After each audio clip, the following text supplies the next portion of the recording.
Molto bene. I do have to say, it's very, very nice to have a high-end 1/6 scale version of my boy, Ezio Auditore de Firenze. You always have to have a little bit of horrible Italian flair whenever you say his name, because come on, man, this is Ezio. This is one of my favorite video games of all time, Assassin's Creed 2. I love it.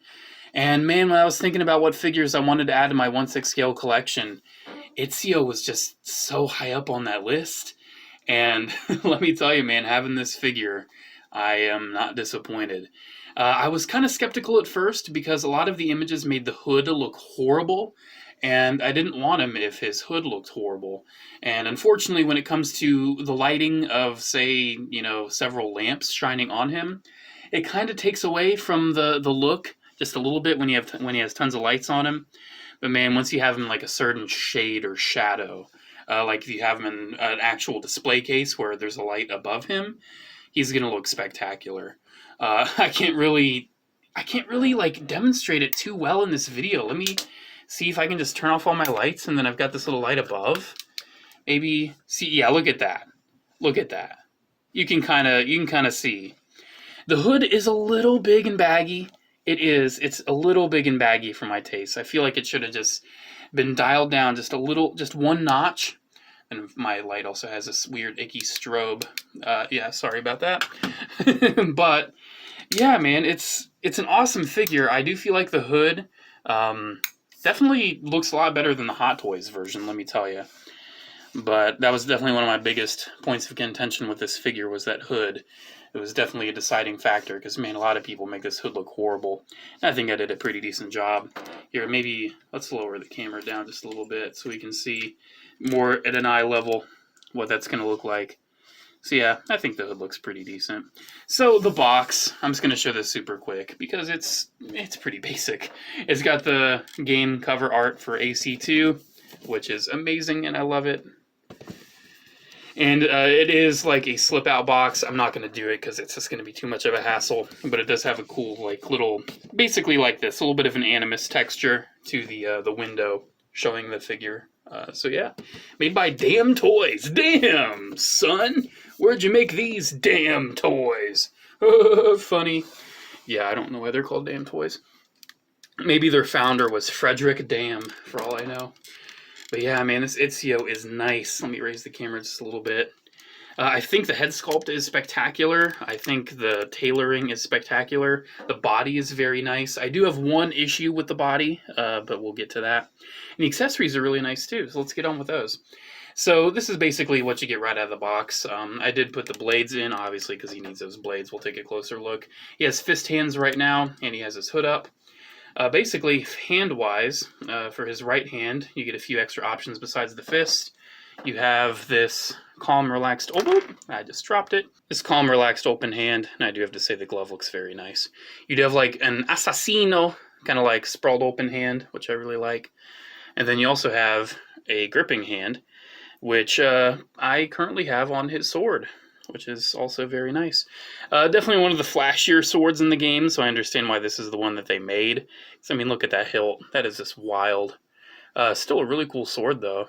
I definitely dig that. I might display him with that at some point. But come on, man. It's an assassin. We're going to want him with the blades most of the time. And his other hand, of course, he has the fist. He also has the assassino spread, as I like to call it. So, he's got the spread fingers. He also has the more relaxed hand, so that's nice. One interesting thing to note, though, skin texture is a little different. One's a little paler than the other. One's like my skin tone, and the other's like actual proper skin tone. Let's see which one matches the face better. Definitely the more not dead ones. That's definitely kind of interesting looking. I don't know why it's so pale. And another hand, this one's cupped, and it's magnetic because it holds the apple of Eden. Yeah, that's a pretty nice looking apple right there. An apple a day keeps Rodrigo Borgia away, am I right? It spins too. Pretty nice. He also does have a couple spare wrist pegs, because these pegs, they're not the worst, but it's one of those things where, man, I wish every single hand had one, because they want to come out of the arm before they come off of the hand. And it definitely makes things complicated sometimes. But still, definitely not the worst wrist peg I've encountered. And lastly, if you want him with his hood down, You have his little ponytail he can put on his head, as well as the little loop-de-loop, the little tie right there. So you can have that. It's also on a wire. There's a lot of wires on this figure. See, I'll probably show that at the end. And he also has his display base, which I guess it's like a scene in maybe Florence or Venice, where he's just cut a rope to his sandbag. It's pretty neat. I really like that. Really nice texturing. A lot of detail in that base. And the plaque looks nice too. Really solid base, dude. I really like this. The cradle's nice. Shift's good. And what can I say? It's a good cradle. So the figure itself, I want to start off with talking about that was my fault. So the figure itself, I want to start off by talking about the tailoring, because oh my gosh, this is crazy. So obviously, this is a Renaissance era Italian man, so he's going to have a lot of nice fashion to him. He's got a little necklace right there. He actually has like a darker undershirt you can see peeking out right there. He's got his blouse kind of shirt. You can see the big old collar right there. Very thin material. You can also see it on the arm and also peeking right there in the middle. Very nice line work. That's actually printed on, I believe. That little detailing. But that's all actually stitched. Really like his belt too, the big old assassin logo. His gauntlet looks really nice, and you can see better look at his hidden blades. Really nice detail on those. I love his gauntlet. It's kind of boring though. His other arm is literally just like a glove with the hidden blade just under his clothes, so you never even get to see the mechanism. But yeah, man, even look at this on the back. All this nice tailoring. I am worried with all of this fabric detail that some of it's going to start fraying away at some point, but I mean, it's a new figure. We have some time. All the buckles are just painted, but they're painted very nicely. There is wiring like all throughout, so you can see even on the inside. Look at that! Ooh, gorgeous! Love it. That's another reason why I really wanted an Ezio like this, because look at his costume, man. Ezio is the definition of Renaissance swag. I know that word is cringy, but it's freaking Ezio, dude. He is like the #1 ladies' man. He is everybody's man, honestly. And this figure is absolutely superb. You can see the more you play with the hood, the more you kind of pinch it against the head. Try to get it like as further down as possible. There we go. I think that looks pretty good. Ooh, yeah, definitely right there. I think that's some thumbnail material. Here, let's get a hidden blade in front of his arm. There we go. That's some thumbnail material right there, I think. Yeah, look at that. Ooh, yeah, yeah. Ooh, yeah. Ooh, yeah, I'm feeling that. There we go. Did it. So, yeah. Really gorgeous. I love his shoulder pad, too. A lot of little detail. Obviously, the big assassin logo on the hood. The hood is totally wired all throughout, so you can pose that how you want. Wiring on the front of this, too. Even wiring, of course, on his cape, so you can have that billowing. Even wiring on these little tassels on the side here. Even wiring there. Now, unfortunately, these do kind of flip inside out. You can start to see, like, especially on this one, the edge of the stitch work. Like, especially right there, it looks kind of tacky. Because that should be just flipped in. You should never see that, but given how it's all wired and everything, it's kind of easy for it to flip inside out, and you see that. But still, I mean, gorgeous, gorgeous figure. The pantsos are pretty plain, but I still think they do a good job. His boots, it is split cut boot, so you get a lot of posability out of that. Yeah, man, really gorgeous. Let's talk about his articulation while we're at it. We'll save his head till last because I want to keep his hood up as long as I can because I really like it. But I will show off briefly since I will take the hood off in just a minute. You can rotate his head, and obviously the hood's not going to totally go with it, but you can kind of bend those wires in such a way. It might not look super pretty, but you can bend them in such a way where the hood does look like it's flowing with his head. So that's really nice. I really appreciate that. He even has wires on his collar too. And that is one unfortunate thing about this figure for me. The wire in here isn't perfectly aligned, so this one kind of wants to bunch in. But it's not that bad. It's not that bad. I can live with it. I can live with it. Shoulders, they move up. They're on a butterfly joint too. Bicep swivel, and this is my problem with this body. This one's fine, but this bicep swivel is super loosey-goosey. It's super loose. Oh no, let's not do that. Let's raise his arm a little bit. That still looks so wrong, but you can see, yeah, pretty loose bicep. I mean, it'll still hold a pose, but not ideal. He does have double elbows though, which works really good. Very nice tight joints. Standard 1/6 scale wrist pegs right there. I do wish this wrist peg was brown. I really do. Wish he had brown wrist pegs, but I mean, can't ask for everything, I guess. His torso does some crunchy, does some tilty. His legs, they move forward pretty far. They move out, I would say about that far. I'd be careful not to split his pants. He does have a thigh swivel, double knee, but I wouldn't bend it beyond that because of the boot. And you already saw he's got standard ball joints at the feet there. So yeah, really posable Ezio. And I think it's time that we reveal the head of Ezio Auditore de Firenze. There we go. See, I get that hood down. Look at that. I might display him like this sometimes, but for me, man, he's got to have the assassin hood. But I really do appreciate how this ponytail is separate. I really do. So we can just get this on, just like that. Key it in. Probably not doing it 100% right. Then get those tassels just over. Yeah, there we go. Really nice head sculpt. Now we finally get to look at it.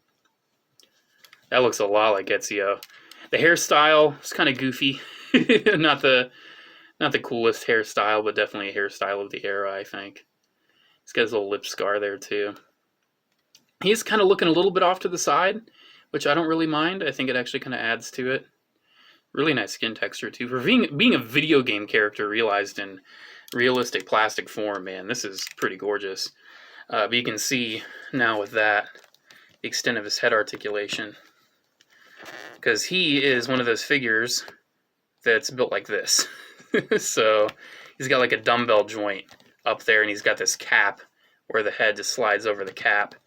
So that's pretty interesting. This is my first figure with that kind of engineering, but hey, you know, I dig it. I dig it. It's pretty neat. So let's see about swapping a hand here. So just pull out that hidden blade, because I want to show you guys how irritating this is, because the peg comes out of the arm before it comes out of the hand. And this is 1/6 scale engineering 101. If you want it like this, give a peg to every hand. So thankfully, since I keep the thumbnail long, I can just kind of wedge in there. And since it is on a ball joint, I can try to finesse it and pop it out. Come on. Oh, there we go. Irritating.